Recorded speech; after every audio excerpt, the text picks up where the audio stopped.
Assalamualaikum warahmatullahi wabarakatuh. Saya Resya Amandaindra dari Program Studi Matematika UIN Syarif Hidayatullah Jakarta. Di sini saya akan menjelaskan mengenai proyek ujian akhir semester mata kuliah Sistem Basis Data. Yang pertama mengenai Entity Relationship Diagram. Konteksnya Jakarta Books adalah sebuah perpustakaan online yang menyediakan buku, majalah, jurnal, dan artikel. Mereka ingin membuat sistem yang efisien untuk mengelola inventaris, transaksi peminjaman, dan anggota perpustakaan. Jakarta Books memiliki cabang di seluruh kota dan setiap cabang memiliki inventaris tersendiri. Persyaratannya yang pertama, setiap buku, majalah, jurnal, dan artikel memiliki judul unik, tahun terbit, penulis, dan ID yang unik. Buku dan majalah diidentifikasi dengan ISBN, sementara jurnal dan artikel memiliki ISSN. Buku bisa memiliki lebih dari satu penulis. Yang kedua, anggota dapat meminjam lebih dari satu item pada satu waktu, dan setiap item hanya dapat dipinjam oleh satu anggota pada waktu tertentu. Anggota harus terdaftar di setiap cabang tertentu, tapi bisa meminjam dari cabang manapun. Yang ketiga, transaksi meminjam mencatat tanggal peminjaman, tanggal pengembalian, dan denda jika ada. Setiap transaksi terkait dengan satu anggota dan satu atau lebih item. Yang keempat, cabang memiliki alamat unik, nomor telepon, dan manajer. Setiap cabang juga memiliki koleksi item tertentu yang bisa berbeda dengan cabang lain. Yang kelima, sistem perlu mengelola reservasi untuk item yang sudah dipinjam. Anggota bisa mereservasi maksimal 3 item yang sedang tidak tersedia. Soalnya, buatlah IRD yang kompleks berdasarkan skenario di atas, yang mencakup entitas-entitas berikut, yaitu buku, majalah, jurnal, artikel, anggota, transaksi peminjaman, cabang, dan reservasi. Pastikan untuk menunjukkan semua atribut kunci, hubungan antar entitas, serta kardinalitas dan partisipasi dari setiap hubungan. Nah, ini diagramnya. Jadi, entitas yang wajib ada yaitu buku, majalah, artikel, jurnal. Ini bisa kita sebut sebagai item. Buku, majalah, primary key-nya yaitu ISBN, sedangkan artikel dan jurnal ISSN.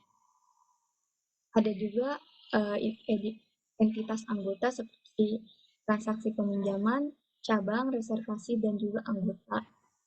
Kalau transaksi peminjaman, ID transaksinya sebagai primary key. Untuk cabang, primary key-nya ID cabang, reservasi, ID reservasi, anggota, ID anggota. Nah, hubungannya, misalkan hubungan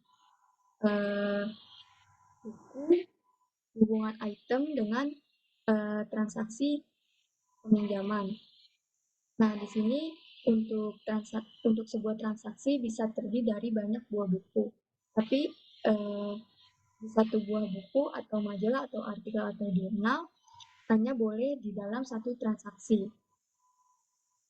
Tapi satu transaksi bisa ikut banyak item tersebut. Misalnya, kita mau minjem buku A, hanya boleh dipinjam dari satu transaksi. Gak bisa kalau kita buku A dipinjam dari dua transaksi yang berbeda.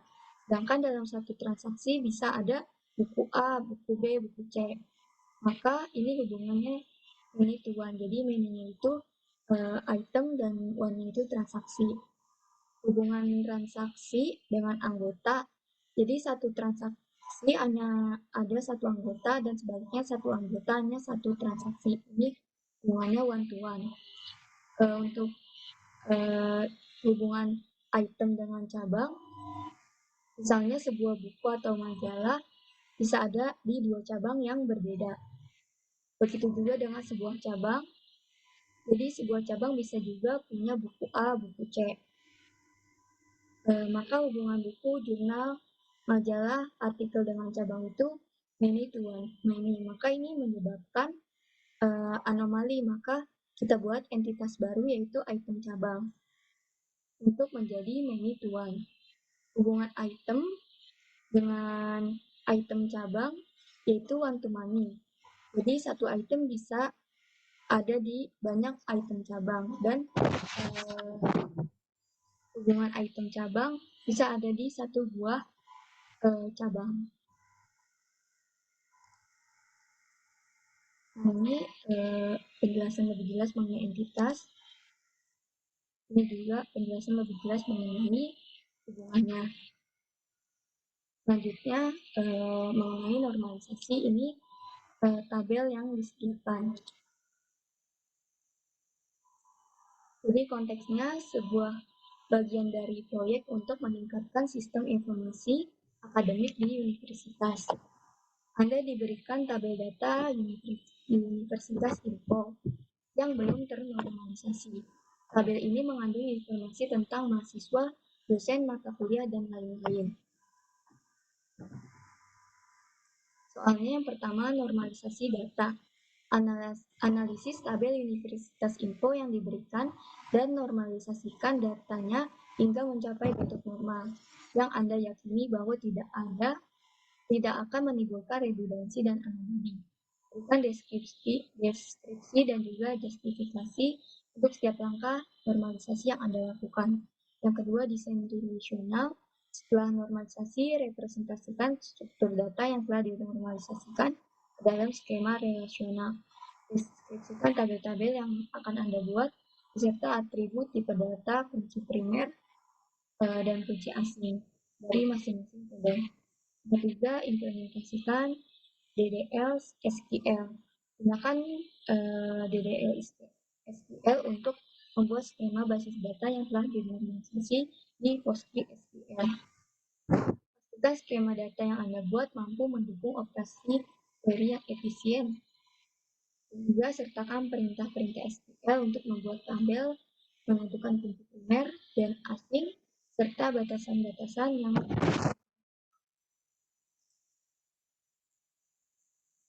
yang pertama, 1NF. Pada tabel soal yang diberikan sebelumnya telah memenuhi normalisasi yang pertama dengan tidak adanya data ganda atau nilai pada setiap atribut atau kolom atomik, serta atribut ID mahasiswa, ID dosen, ID program studi, ID fakultas, dan ID mata kuliah dapat digunakan sebagai kunci primer. Untuk 2NF pada tabel N1 terdapat beberapa atribut yang dapat dijadikan kunci primer ataupun kunci asing. Maka tabel dapat dipecah menjadi beberapa tabel dengan setiap atribut. Yang bukan kunci primer akan bergantung pada kunci primer masing-masing tabel. Maka N2 ini akan dipecah menjadi beberapa entitas atau tabel berdasarkan atribut primer key. Di mana untuk tabel mahasiswa, primer key-nya ID mahasiswa, untuk tabel dosen primer key-nya ID dosen, untuk tabel fakultas, primer key-nya ID fakultas, untuk tabel program studi, primer key-nya ID program studi.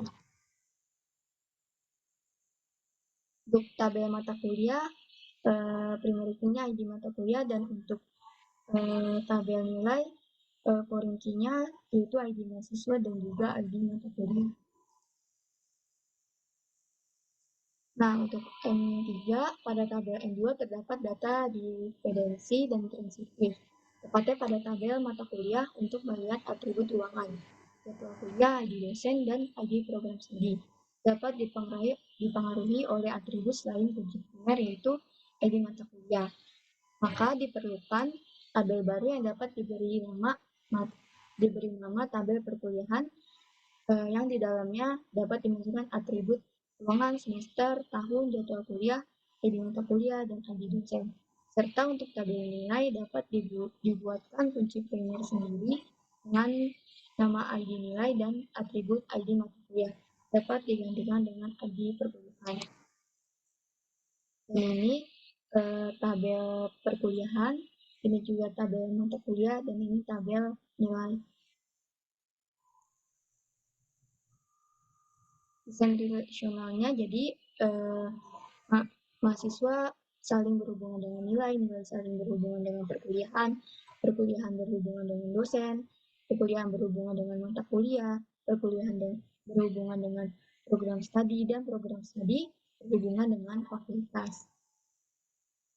Dan ini DDL SKL kita membuat tabel mahasiswa dengan primary key-nya ID mahasiswa, kita membuat tabel dosen, primary key-nya ID dosen, kita membuat tabel fakultas, primary key-nya ID fakultas, kita membuat tabel program studi, primary key-nya ID program studi, kita membuat tabel mata kuliah, primary key-nya ID mata kuliah, kita membuat tabel perkuliahan, primary key-nya ID perkuliahan, kita membuat tabel nilai, primary key-nya ID nilai.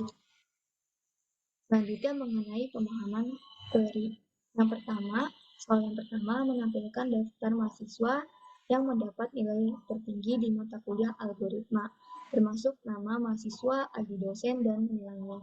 Yang pertama kita select nama mahasiswa dari tabel mahasiswa dan juga kita pilih ID dosen dari tabel perkuliahan dan juga nilai dari tabel nilai. From mahasiswa sebagai M kita joinkan dengan nilai. Jadi kita samain ID mahasiswa yang ada di tabel mahasiswa dengan ID mahasiswa yang ada di tabel nilai. Kita joinkan juga perkuliahan, maka kita samakan ID perkuliahan yang ada di nilai dan juga ID perkuliahan yang ada di perkuliahan. Kita joinkan lagi mata kuliah sebagai MK, maka kita samakan ID mata kuliah dari tabel perkuliahan disamakan dengan ID mata kuliah dari tabel mata kuliah, di mana nama mata kuliahnya yaitu algoritma. Kita urutkan dari yang tertinggi sampai yang terkecil dan kita limitkan satu, kita tampilkan satu, maka nama mahasiswanya Zara dengan ID dosen satu, nilainya 91. Soal yang kedua, mengidentifikasi dosen dengan jumlah mengajar mata kuliah terbanyak lintas program studi.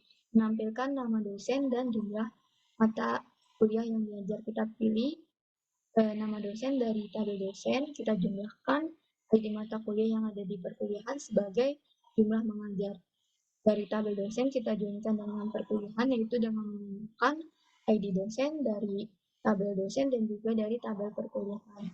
Kita group by nama dosennya dan juga kita urutkan jumlah mengajar dari yang tertinggi dan lalu kita limitkan satu. Maka nama dosennya itu Fajar dan jumlah mengajarnya 4 program studi. Yang ketiga, membandingkan rata-rata nilai mahasiswa antara program studi, menampilkan nama program studi, dan rata-rata nilai mahasiswa di fakultas tersebut. Maka kita pilih nama program studi dari tabel program studi, kita round average sebagai rata-rata nilai. Dari program studi sebagai PS, kita joinkan dengan perkuliahan dengan menyamakan ID program studi yang ada di program studi, disamakan dengan tabel perkuliahan, lalu kita joinkan lagi. Jadi ID perkuliahan dari perkuliahan kita samakan dengan tabel nilai, lalu kita group by nama program studinya dari tabel program studi, maka hasilnya seperti ini. Yang keempat, membandingkan rata-rata nilai mahasiswa antara fakultas dan juga menampilkan nama fakultas dan rata-rata nilai mahasiswa di fakultas tersebut. Sama aja kayak sebelumnya, tapi bedanya fakultas. Kita pilih nama fakultas dari tabel fakultas, kita run average juga dan nilainya, lalu kita namakan rata-rata nilai dari tabel fakultas, kita joinkan dengan program studi, maka kita samakan ID fakultasnya dari tabel fakultas disamakan dengan program studi, kita joinkan lagi perkuliahan, jadi ID program studi kita samakan dari tabel program studi disamakan dengan perkuliahan, lalu dijoinkan lagi ID perkuliahan dari perkuliahan disamakan dengan nilai, lalu kita berubah nama fakultasnya, maka outputnya seperti ini. Yang kelima, membandingkan rata-rata nilai mahasiswa di semua mata kuliah yang diajar oleh masing-masing dosen. Tampilkan nama dosen, mata kuliah yang diajar, dan rata-rata nilai mahasiswa dalam mata kuliah tersebut. Kita pilih nama dosen dari tabel dosen, kita pilih nama mata kuliah dari tabel mata kuliah, lalu kita run average lagi nilainya, lalu kita namakan sebagai rata-rata nilai.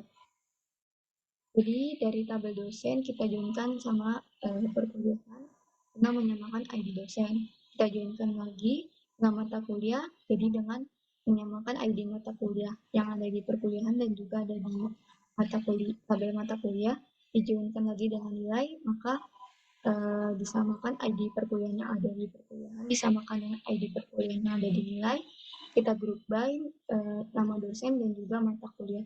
Maka hasilnya akan seperti ini. Sekian penjelasan yang bisa saya sampaikan. Jika ada kekurangan, mohon dimaafkan.